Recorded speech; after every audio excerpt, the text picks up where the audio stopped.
learners in remote communities while initiating tree planting activities. This gets an appropriation of 100 million pesos. Part of this campaign is an allocation of 10 million pesos for the distribution of Isang Kaibigan books, a children's book authored by the VP. Pwede po bang sabihin ni VP sa atin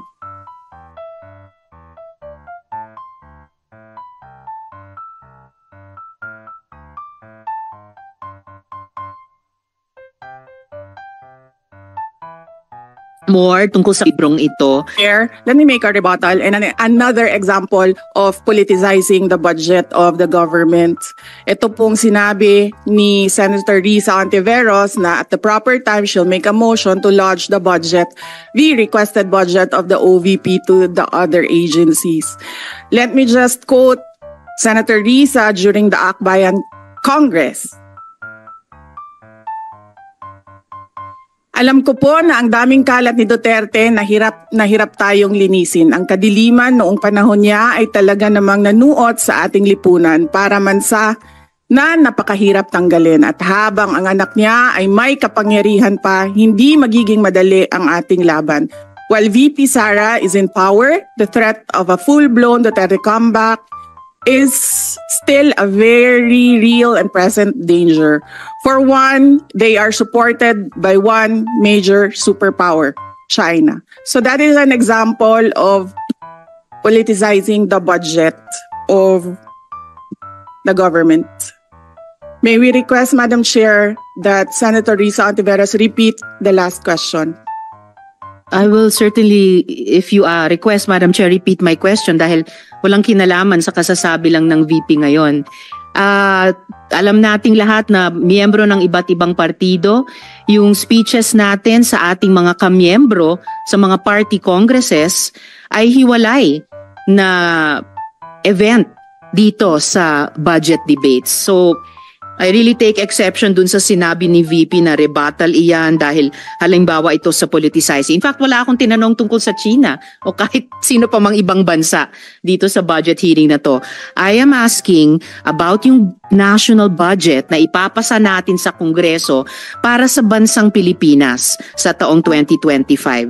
At ang pangalawang at huling tanong ko sa ngayon, before I make at the proper time propose an amendment which may or may not be accepted by the chair and by the colleagues para nga mas i-align ang mga kaperahan natin lalo na't masikip ang fiscal space natin dun sa mga appropriate programs sa appropriate agencies na malayang-malaya ang OVP makipag-partner sa kanila tulad ng sino pang opisina sa executive. Ang tanong ko po ay ilang mga libro ng Isang Kaibigan ay bibilihin at i-distribute at ano, if the VP could tell us more about the contents ng librong ito. Madam Chair. Madam Chair, the book is not for sale. We only pay for the publication of the book. And we will send Senator Ontiveros a copy so that she will know what is the content of the book. Oh, this question is not only for me, Madam Chair, para rin para sa mga kasama dito sa budget hearing. Baka ilang araw pa bago mapadala at mabasa ko, which I certainly will. But I am asking a question bilang isang mambabatas sa head of agency ng isang opisina sa executive dito sa budget hearing na to. Simpleng tanong. Tell us more about the book, Isang Kaibigan, at ilang kopya nito ang bibilihin ng gobyerno sa halagang 10 milyong piso at i-distribute sa kasama ng mga bags sa 1 million learners sa remote communities, Madam Chair. Madam Chair, this is an example of politicizing the budget hearing through the questions of a senator. Ang problema niya kasi, nakalagay yung pangalan ko doon sa libro. At yung libro na yan, ibibigay namin doon sa mga bata. At yung mga bata na yan, may mga magulang na boboto. At yung pangalan ko ay nagkalat doon sa kung saan man ibibigay yung libro.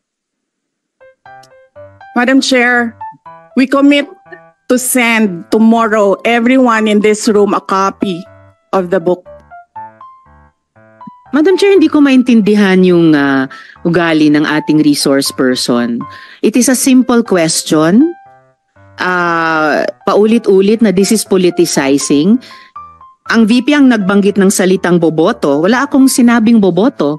I'm simply asking, hindi ko ma-imagine we're making so much trouble, so much fuss about a 10 million peso item na itinatanong ko lang simpleng, what is the book about? At ilang kopya ang bibilihin ng gobyerno sa halagang 10 milyong piso at i-distribute. I don't appreciate this kind of attitude, Madam Chair. Usually, ang resource persons natin ay nagbibigay ng parehong institutional courtesy sa legislature na ibinibigay natin sa executive. I don't appreciate this kind of attitude. Tolentino, do you have Madam Chair? Madam Chair. Yes, Madam Chair. Hindi ko rin maintindihan ang ugali ni Senator Risa Ontiveros, and I do not appreciate, ano yung sinabi niya?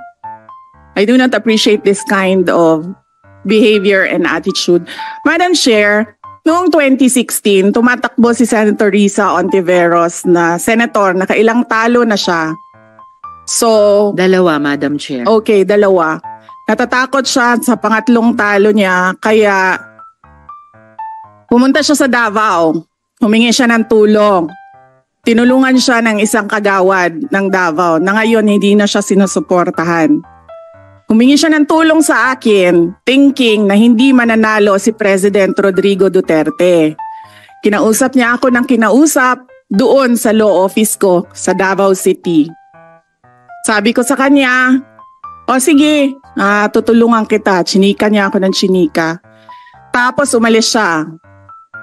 Siyempre, hindi naman siya tumutulong kay Pangulong Duterte.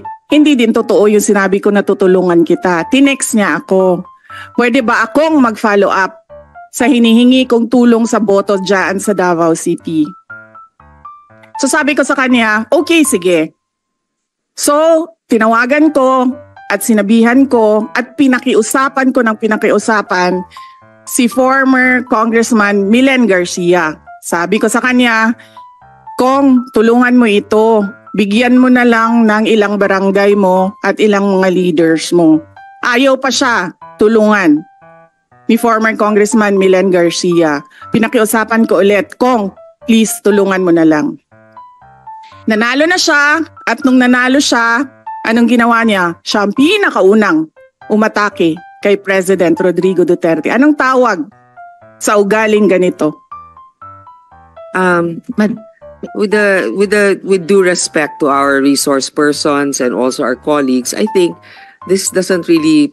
I understand there's history among all of us here, but I think that we should really stick to the budget. And I think this is just being very objective. I would like to ask also, since we're going to be furnished a copy tomorrow, we can look at it and evaluate what the content of the book is.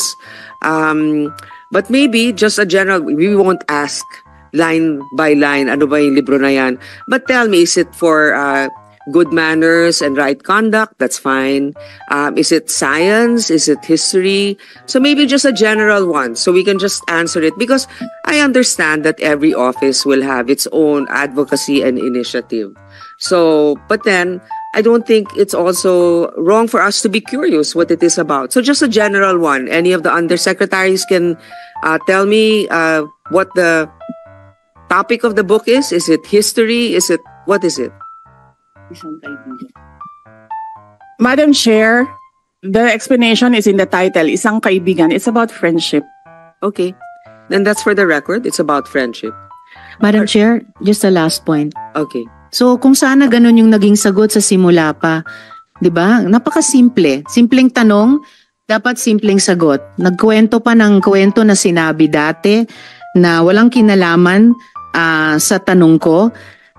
Just for the record, as a last point, Madam Chair, this is public funds and we're making inquiries about them. Budget hearing po ito. Hindi po lahat about you. Pera po ito ng taong bayan. Okay. For the record, Madam Chair. Thank you, Madam Chair. But I understand the emotion is high. But let's continue on. If you have any more questions, Senator Risa, we will. Those are just my 2 questions, Madam Chair. Maraming salamat po. Thank you.